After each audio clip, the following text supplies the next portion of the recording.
guys, what's happening? Welcome to another Indie Invasion podcast interview. I'm Mac, and we are excited to have with us today Eric Louchard. Did I say that right? That is correct. Yes. All right. I'm doing pretty good with this pronunciation thing here lately. Better than me. But he is the creator and owner of Antimatter Games that runs Deep Wars and ShadowSea. And we got a lot of cool questions for him. And as always, I am accompanied by the dulcet tones of Eric Huffman. Say hello, Eric.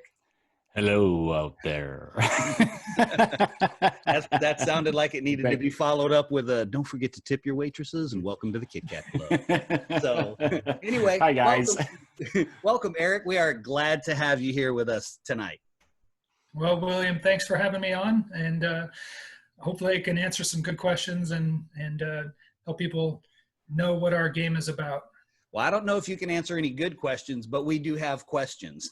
Okay, well, hopefully I can answer questions well, I guess. There you go. There you go. All right, Eric, why don't you take us away? Okay. Something we like to always start off with our interviews, Eric, is to actually kind of get to know the developer, the creator, and kind of ask you, how did you get started in the gaming hobby? What was your gateway into it?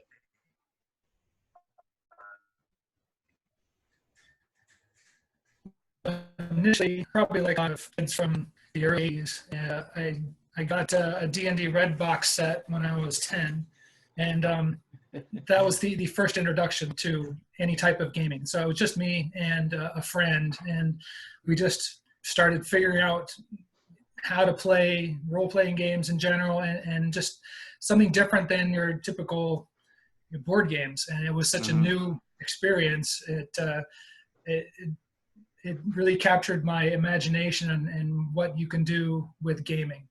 And so that was really fun. That was like the first introduction of that. And then I went on and started doing a lot more miniatures painting, and kept playing role-playing games, but got more into the miniature side. And then after a few years taking a break from college and up until maybe 10, 15 years ago, then I started really getting back into miniatures painting and doing more competitions, and started to, think, well, it'd be fun to make my own game and my own miniatures.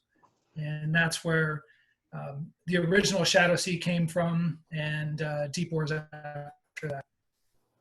Well, for those who haven't seen them, I've seen them because I frequent the Antimatter Games website, but Eric is a phenomenal painter, and he has a great book out there. It's not a whole bunch of pages, and it's really easy to get through and read about painting. And I think I had told my Eric, the one on the top there before, that a lot of all of the glazing and washing and inking techniques I got from that book. And I think, I don't even remember when I got that book. It was a while ago. It was like 5 years ago when it came out, when I put it out. Yeah, I'm glad you got some good use out of it. It's a lot of what I did in there. Those are newer techniques I discovered after spending time away from painting miniatures. And so I was doing a lot of watercolor painting and painting, not really landscapes, more like animal pictures. So, high detail, sort of designs of crabs and jaguars and things like that. So I have some of those pictures on my ArtStation website. And but I took a long break, and then I got back into miniatures painting, and I just thought, well, I got to take advantage of some of these things I've been practicing for a few years, and some of these new materials and new paints. Because when I started when I was 10, I had testers like everybody, right? Oh yeah, oh yeah. Everybody's got their paint thinner. Everybody's got their little tester's brush that they try to work with, and maybe they get something from the art store. But otherwise, it's like you get your Grenadier figure from a little box set, and you do your best to get the enamels on it, and don't breathe too many fumes. And from there, I spent a long time working with that before I took a break. And I thought, okay, there's got to be an easier way to get a lot of paint and shading and stuff done on these models. And because watercolor is a very fast technique. I mean, it's one of these things where you try to abstract a lot of things instead of building up like oil painting. And so that was where I came from, and that's when I discovered the Liquitex acrylic inks. Right. Which are like really thin paint essentially. And that's, once I discovered that and found the things you could do with that, that's when I really branched out in my techniques. And so yeah, that's what I use all the time now. Well, I feel like the third wheel here now because I have two Erics and both of them do watercolor painting. Maybe I better go down and pick myself up a palette or a paint thing and try. We'll school you. I'm going to need some education because I don't know how. I can watercolor with my kids with the best of them, but it's not going to look good. Yeah, a little bit of finger painting goes in there too. So you said you got started on Redbox D&D. So did I. That was my go-to as well when I got started. What was your favorite game in that earlier period? Was there anything that was the favorite, or were you a Redbox D&D guy to the core? Well, I stayed Redbox D&D, got the expert set also, but I always liked Keep on the Borderlands. I mean, it was just one of those things where you could play that solo if you wanted to. And so I played that solo a lot because you could randomize your party, randomize where you go. It's like all the caverns had specific letters and everything, so you knew exactly where you were going to go. And so if you didn't have somebody to play with, you could actually do that. And I didn't have a lot of people around to play with after I moved to a different state. And so yeah, I used Keep on the Borderlands, and then I played a little bit of Rollmaster and Merp. So that was after Redbox. I switched to I got the second edition D&D, played that a little bit, but mainly switched over to Merp when that was coming out, and that was fun because you had it's a play experience with all the criticals and everything. Oh yeah, the criticals were a blast. Yes. So Rollmaster was the other one. My friend had Rollmaster, and yeah, that was a little too in depth. But I liked Merp that it streamlined it a bit. And, yeah, you didn't have too many tables, but both of those were fun though. You could still use Keep on the Borderlands and just modify the creatures in there and use the Merp and Rollmaster if you wanted to. We did that a lot. I did the same thing. I used to take the crit charts, and I would use the crit charts in my other fantasy RPG games because some of them were just hilarious to read. Right. What would happen, whether it was a good crit or a fumble, they were a blast to read. I still have a bunch of the Rollmaster books on in PDF form, and sometimes I just go back and read the crit charts. I don't read the rules. I just go back and read over the crit charts because they're hilarious. It's got a lot of it's well thought out, the way the tables are in the combat system and the way the armor works. It's just it's exceedingly complex. I tried to actually program it into basic when I was in junior high because I thought, all right, I got to get this into some simpler way than having all the tables. But that turned out to be even harder just to do right. All right, Eric, let's go ahead and get into your games. And what kind of inspired you to kind of place Deep Wars and ShadowSea in the under, the ocean, the water type setting for you? What was your kind of inspiration to do that? Because I don't think I've ever seen a skirmish miniature game of any kind that's in a setting like yours. Mm-mm. Yeah, I don't know if there's anything like Deep Wars that's specifically underwater. I think there may be miniatures games where you can take your models underwater, maybe if they swim or something, but it's nothing that's specifically designed like that. And I think what it really started with ShadowSea was the first game, and my idea was like a Jules Verne type world, underground lost world underneath the South Pole, and that always has to have an underground ocean. That's part of the whole deal. And the original idea for ShadowSea was it was a land-based adventure game. There was water, and you had rules for boats and for swimming and things. But then after a while, I thought, okay, what would be a good expansion for this? and you've got to be able to explore underwater. And Right.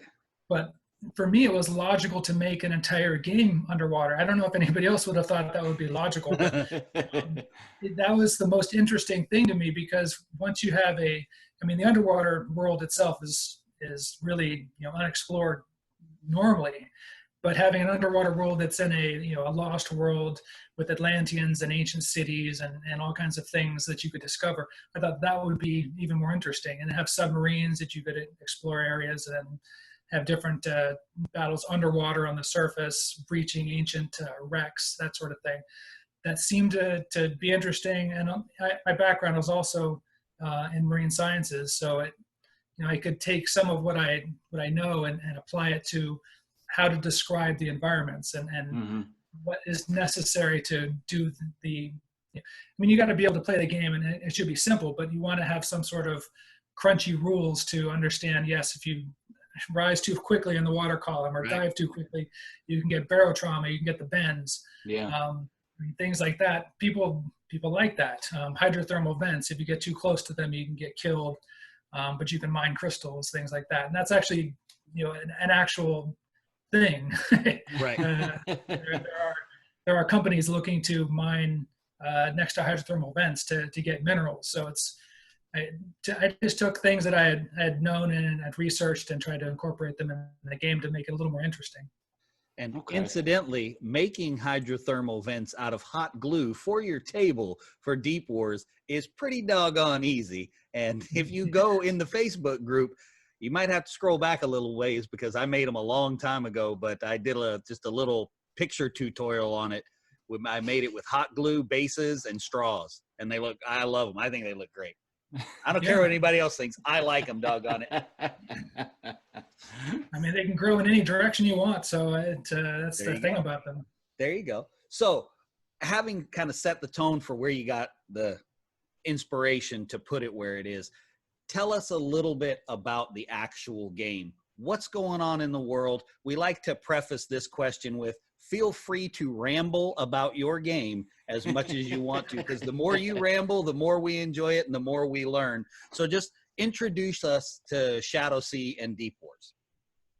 All right, so the game world is set in the late 1600s. So the original ShadowSea was 1670. Then the newer versions, I progressively moved up the time period and tried to predict what would happen when people are exploring from Europe, discovering ancient artifacts, bringing them back, and then what is the next step. And so for ShadowSea, it was early, like 1670s, then it went to 1680, and around that. So there was a lot of pirates, explorers, adventurers, and the idea is that they had discovered the entrance to the underground world in Antarctica. And the first explorers went down, and that was the discovery of the ShadowSea world. So those were called the Fortune Hunters. In the game itself, they are an entire faction that is made up of adventurers and pirates, mercenaries, Templars, just people that are trying to explore this new world, and a lot of it just to get treasure. They're also known as the best faction. No bias there. No bias there from my part, but they've got a lot of variety to them, and they got gunpowder. So that is like the initial intro to the game. Is a lot of the stories that are in the game are following the Fortune Hunters and then their exploration into the ShadowSea. And so they explore fungal forests, lost cities, and they encounter different tribes of natives that live in the underground. And so some of those include the Axabalan Empire, which is an empire of Aztecs that had actually migrated very deep underground. They were looking for Mictlan, and so they were going in their underground caverns, and they kept following them farther and farther, and they discovered the underground world of the ShadowSea. So the Underlands, that's what this area is called. So that was the original reason that they actually got there. But that group of Aztecs, when they formed a civilization in this new world, they encountered the elder inhabitants that were there for thousands and thousands of years. And so these inhabitants had a lot of ancient technology. They're kind of like Atlanteans, you could think of them in that way, but a lot of magical power. And so they taught this Aztec group and taught the magical powers, and that's how the Axabellan Empire got sorceresses to help build their kingdoms. And so the kingdom, that whole empire now stretches across the Underlands, and it's ruled by immortal sorceresses, essentially. And they have tried to keep their power going, but they are a declining empire. They have been building their armies through creation of beastmen and creation of dragon men, and that was their latest poor creation, because the dragon men went rogue, and those ones have created their own army called the Draconid Legion. So the Draconid Legion is another faction. So you have your Fortune Hunters, Axabellan Empire, Draconid Legion, and then another group is the Sunless Kingdom, which is within the fungal forests. And that one a lot of people like. It's sort of a mercenary force. You can hire different species that live in there to fight for your warband. And so there's troglodytes and giant birds and cave trolls and forest giants and things like that, and some insect type creatures called the Cloudchuck. And so those are a separate force, but you can hire them for gold, basically, to work for the team. So that's one of the other ones. There's another couple that they're still growing right now. They haven't been expanded as much upon, but the Order of Yosath is popular. Yes. People like that one a lot, and those are they're an order that they come from the old world of Europe also, but they are more sorcerers and summoners of demons. And Dr. Drakenstein, that's one of their main characters. He's a necromancer type reanimator, so they create a lot of reanimated constructs. You like that, didn't you? Yeah, you hear me go, ooh. Yeah. So, these are some of the main forces there. And so ShadowSea, in order to translate into Deep Wars, I took a lot of these forces and said, okay, well, how can you get these guys underwater? And a lot of them, they had come in the newest edition for Deep Wars through submarines, through underground channels into the underground ocean. So the Fortune Hunters of Deep Wars are basically the same as the Fortune Hunters in ShadowSea, but they're wearing dive suits. And there's a lot more scientists involved and a lot more specialized guys. So while ShadowSea may have a lot more pirates and sort of adventurers and conquistadors, Deep Wars has more soldiers and scientists, and but dive suits and mechanical constructs with torpedoes and things like that. Yes, torpedoes are awesome. The biggest force that people like the most out of all of them is the Dark Mariners. So the Dark Mariners were originally one of the Elder race that was in ShadowSea, but that entire Elder race went underwater thousands of years after they taught the Axabellan Empire about the magic. So they went underwater and they split into different factions by using too much biotechnology to mutate themselves, and another one using a lot more ethereal magic and technology, and sort of splintering off and not really trying to collaborate with the other groups. So the Dark Mariners are the ones that used way too much biotechnology, mutating themselves into tentacled monstrosities, summoners of demons, and mixing the blood with them, ethereal creatures. And so people really like the look of them. They're very Cthulhu-esque in their design. Yeah. And a lot of their weapons and vehicles are biotech weapons, like a biosubmarine that's a coelomech, a gigantic coelacanth submarine. So that one is a popular force, and it does work. Since they're amphibious, they can work both on land, in ShadowSea, and underwater in Deep Wars. And they're pretty much the main enemy of the Fortune Hunters, and that's what we have in a lot of battles and Right. a lot of description of the battles. I mean, that's pretty much an overview of what is going on there. And then these different forces, it's a skirmish game. So you have war bands that are a small number of characters, maybe 4 to 6 models, and you do a battle with them. It's a competitive game. You can have multiple players, one with one player with each force, but you can have like 4 players if you want. That's nice. Yeah, since it's so few models, you can keep it going pretty quickly. Yeah. It is a quick playing game. It really is. And I remember when I first got into the game, a typical game being 10 turns. When you look at the majority of other skirmish games out there, they're 4 turns, 5 turns. So your initial perception is, whoa, 10 turns. This game's going to take 6 hours to play. Yeah. And it really doesn't. It plays very quickly. And as someone who plays pretty regularly, there's a few things that I'd like to touch on just so people can hear about certain aspects of the game. And that's, I think one of the things that you struck on that was just gold in the game is the ability for the models to cross over. And not just cross over, but you can essentially, I mean, if you mentally separate the 2 games from each other, you can essentially set up a board that's kind of half ShadowSea, half Deep Wars, and you can have a battle with everything that you want. There's some limitations. I mean, you can't take your anglerfish on land, right. But don't get too close to the edge of the water if I bring my anglerfish, because he can still get you a little bit if you get too close. But the other thing about the game is I am a model junkie. So when I look at games, what are you trying to say, Eric? I'm not a model. I am. So when I look at games, I look at 2 things first for me. One is, what kind of story can I tell? How can I slice out a piece of this game to make it my own little piece of it and do my own little world on my table? So the narrative part of it, and then the models.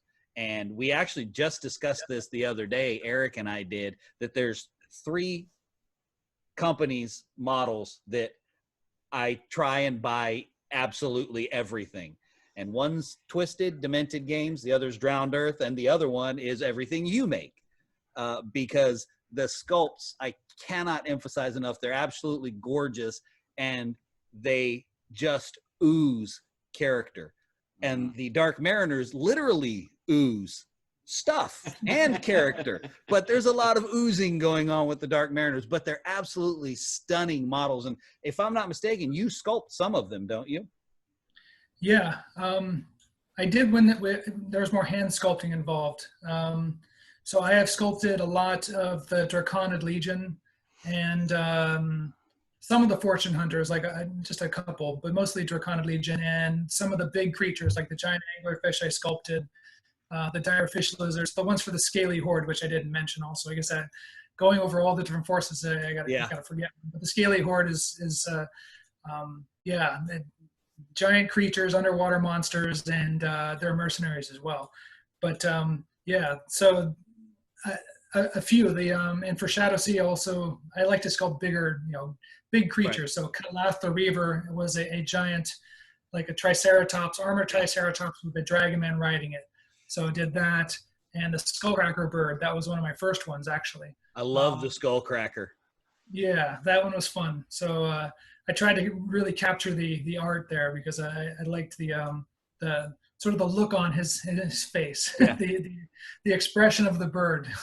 Well, I'm not terribly happy about Kalath the Reaver just because my regular opponent almost has his painted, and I'm not really looking forward to him being on the table on the opposite side from me. So because I already have one nemesis, and it's when my son brings Alahal to the table, the leader of the ancients. Yes. And I have spent the past 3 years trying to kill Alahal in any single game that we've played, and I have yet to succeed. Although I did get him down to 1 wound in 1 game, but I didn't win. Yeah, each of the forces has a really powerful leader on its side. And yeah, Alahal is really tough because it's higher armor and he can shoot from such a long range. Yeah. But Kalath can soak up a lot of damage, and he can move quickly. So he just can't shoot anything, but once he gets to you, he's going to cause a lot of damage. I am certain I shall be doing a lot of running Yeah. or spell casting that involves flying to not be on the ground with him. What you got, Eric?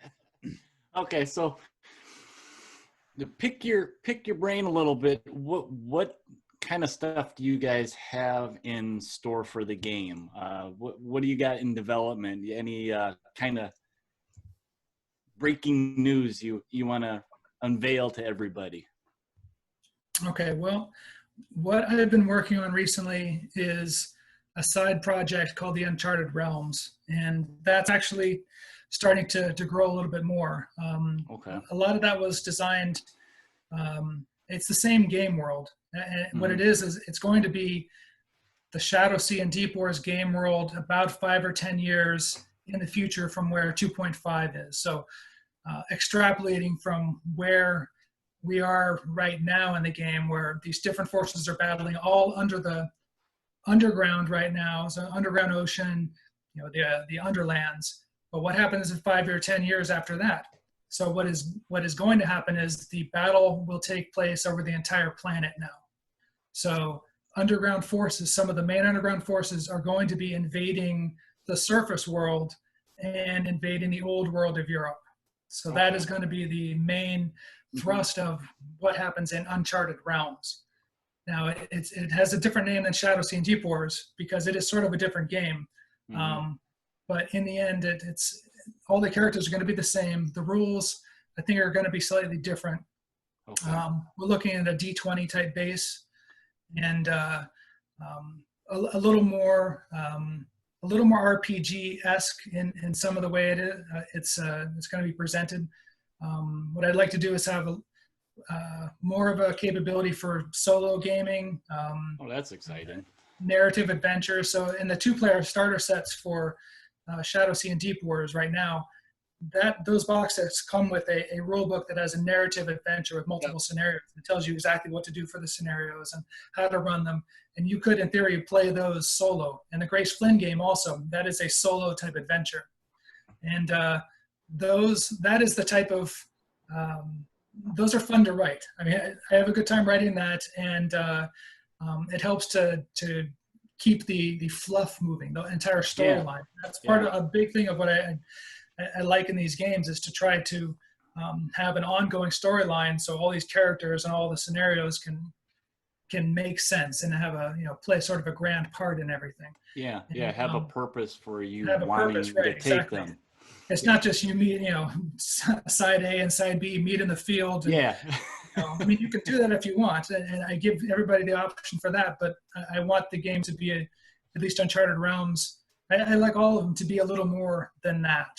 And so that's the direction I've been moving towards over the last few years with the 2-player starter sets and the Grace Flynn game, and then Uncharted Realms as we're going forward, to really have more narrative feel to it. And the campaign aspect was already in Deep Wars, but this is going to make the campaign make a little more sense and have more to it. And so that's what I'm looking at. And so it gives an option for a lot of new units, a lot of new characters, a lot of new ways to play. So if you want, I mean, just how I'm imagining things, the Draconid Legion are invading, let's say they're invading the coast of Spain, and they've sacked a city, and so your fortune hunters can be trying to reclaim a specific artifact from the city and avoid the Draconid warriors that are crawling around there holding their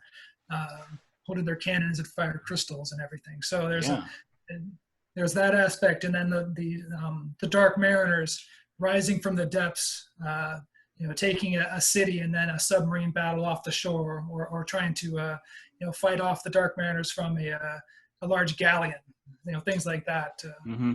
I've played that exact scenario before. I've done it myself. It was only it wasn't the Dark Mariners, it was the Ancients, and as I'd expect, things did not go my way. The Ancients came up and took exactly what they wanted from my ship. Well, Eric said the magic word right there, Mac. Narrative. We are suckers for it. And that's probably what originally attracted me to the game. I'm a sucker for unique and narrative. And then, of course, when I saw Deep Wars, and I was like, what in the world? That's got underwater stuff on the cover. And then I started looking into it and realizing the game was actually played underwater. I'm like, oh, okay, how much doesn't get any more unique than that? I've never seen a game like that. And then start going into reading into the book, and it's like, okay, starting out with a story, that's good. First page, starting out with a story, and then all of a sudden, the explosive opportunities of narrative. And what I really like that you did with that is that you set the tone, you set the story up, and then it's kind of like you just release all the players to go and begin making these stories out of it. And to me, I'm not a competitive player at all. So what I want to do when I play is exactly what you were saying. I want to start my warband and I want to tell a story with them. And that's how I want to play the game. And if anybody out there in listening land is looking for that in a game, this is one of those games that most definitely does that, without a doubt. Without a doubt.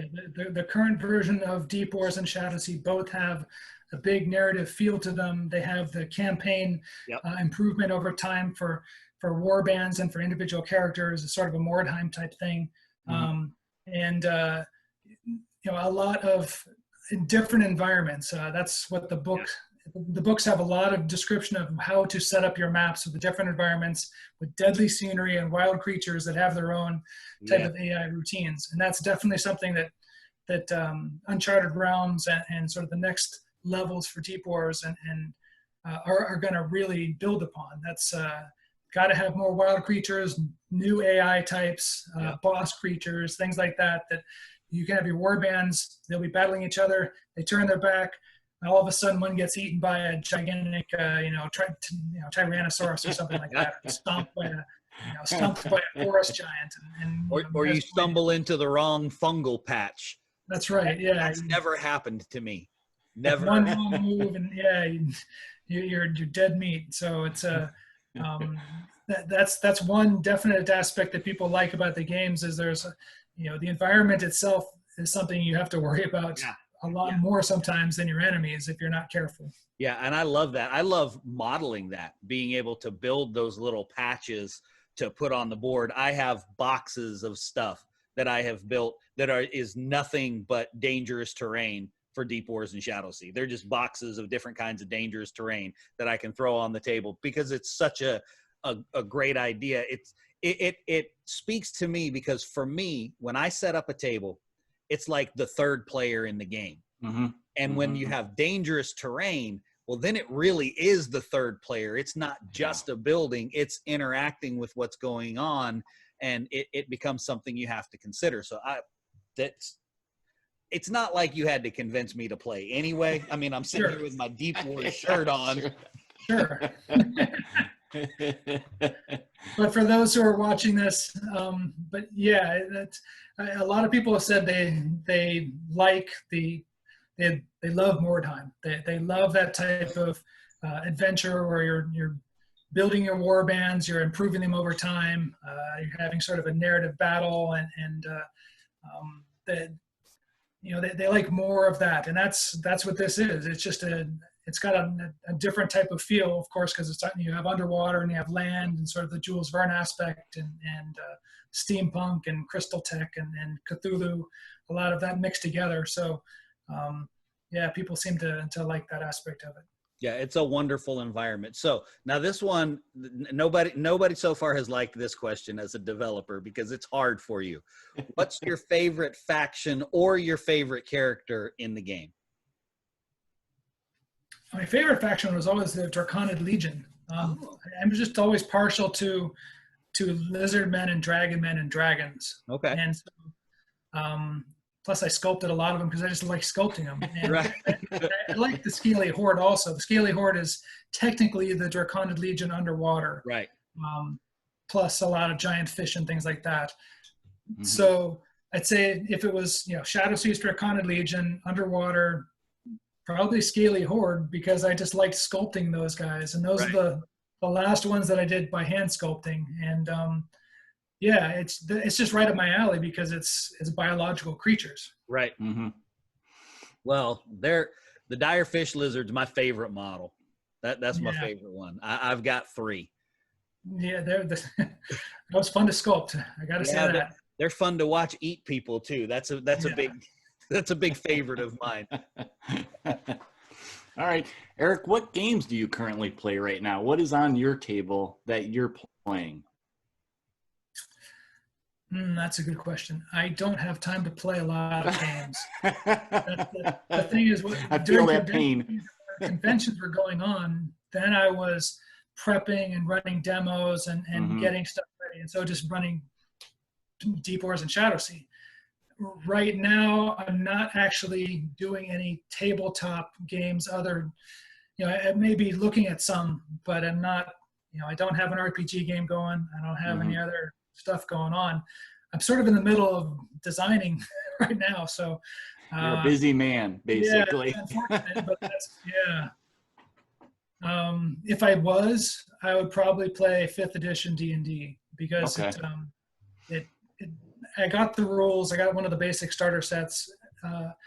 It still looks, a lot like, I guess, 4th and not as much like 3rd, but I played a lot of 3rd edition D&D, when that came out for a few years, and that was really fun.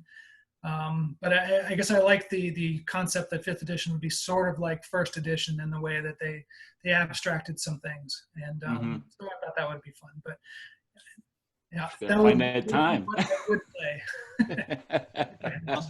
All right, so as we're getting to the last few questions, for the people listening, what's your elevator pitch for why people should play your game?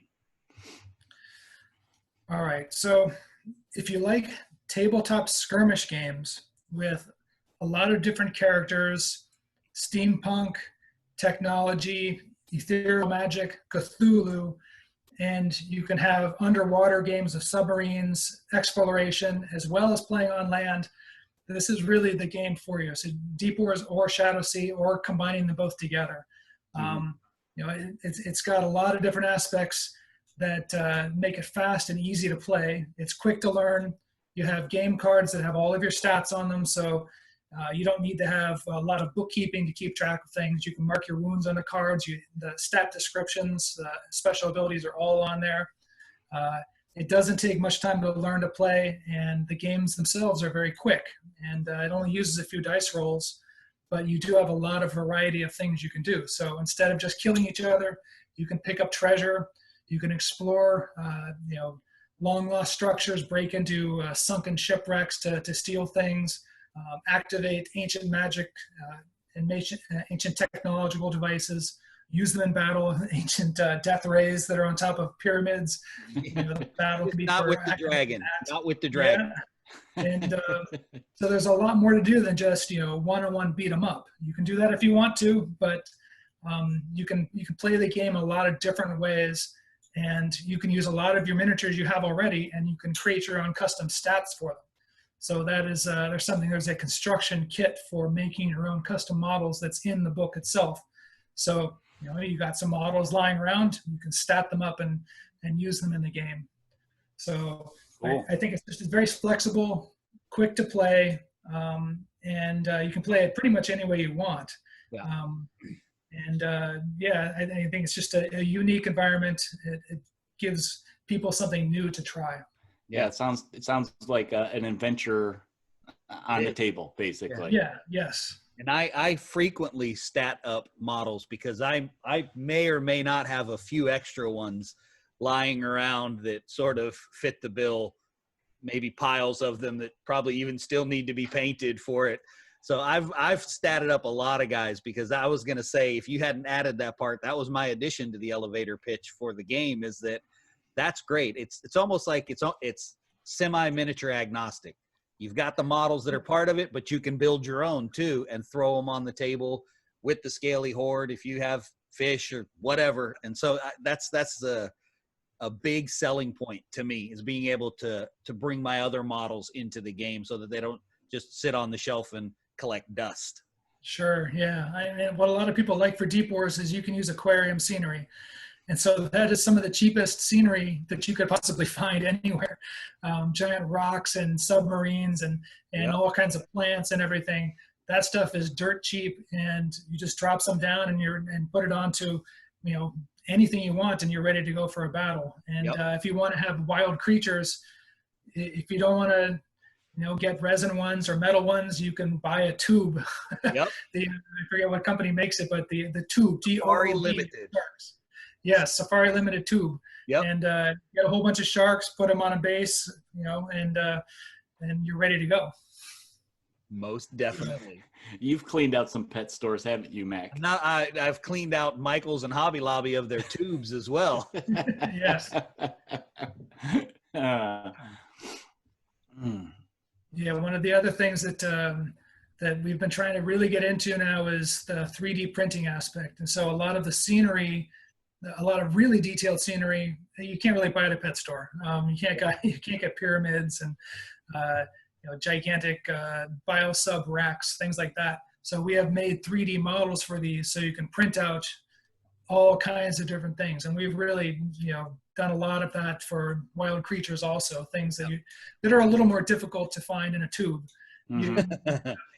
Different wild creatures. And so that's been something new that we've been doing in our last Kickstarters for the Uncharted Realms, is getting a lot of scenery, wild creatures, and some new characters and some new models for warbands.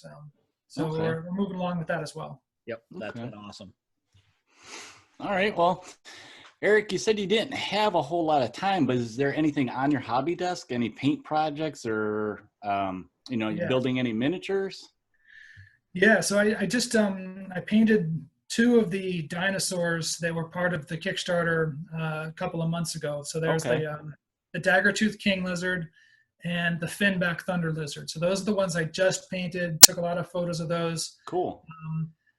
They turned out great, but I've got the Forest Giant sitting there halfway done, and I have not been able to finish that one. So that is the next one that's on the board, is the Forest Giant. So he's got washes put down, and right now he's building up layers, and next step is some highlights and getting him finished. But that is the biggest one that's on there. And then there's a lot of there's a lot of other ones that need to get painted. But I'm also looking at the Storm Dragon. That's another nice one, and guess just got to finish them. I love that Forest Giant. That Forest Giant is awesome. It's awesome. So it is awesome. Go ahead. No, that's one of my. That one had art made probably around 8 years ago when I got the original concept art, and it was just not. I could not find the time to get a miniature made for it. And it just became a lot simpler when 3D printing and 3D design took off the last couple of years. Yeah. And so it was a no-brainer just right now just to get that one done. And there's a bunch of other ones that have artwork in the Deep Wars book and the ShadowSea book, which are on the docket to get made right now in 3D. And usually we make everything, once it's in 3D and made it into a 3D file, we make resin cast versions of them. But so we have physical and digital versions. The Forest Giant languished for many years. He really needed to get finished. He's beautiful. So last question we have for you is, where can our listeners find stuff? Where can they find Deep Wars and ShadowSea so they can buy lots of stuff? Well, our regular website is antimatter-games.com. And so everything we make is there on the online store. In Europe, a lot of our products are at Battlefield Berlin. That's one of our main European retailers. Figures for Sale, that's another one that's in the UK. That's an online reseller. And Noble Knight is one of the other big ones in the US that's a reseller. Okay. We're still working on getting in more stores all the time. So, that's part of the challenge of being a small game designer. Sure. Well, we're doing our best to spread the word for you. I have been an advocate of the game for quite some time. It takes me a while, but I wear people down. Just look at this other guy I'm talking to with his books up in the corner there. Yeah, my arm kind of hurts. I often get blamed for sucking our crew into many, many different games. So, Eric, thank you so much for joining us. We really appreciate it. If there's anything we can ever do, if you're getting ready to launch a Kickstarter or getting ready to do something new, let us know. We'd love to have you back on and help you promote whatever that is in any way that we can.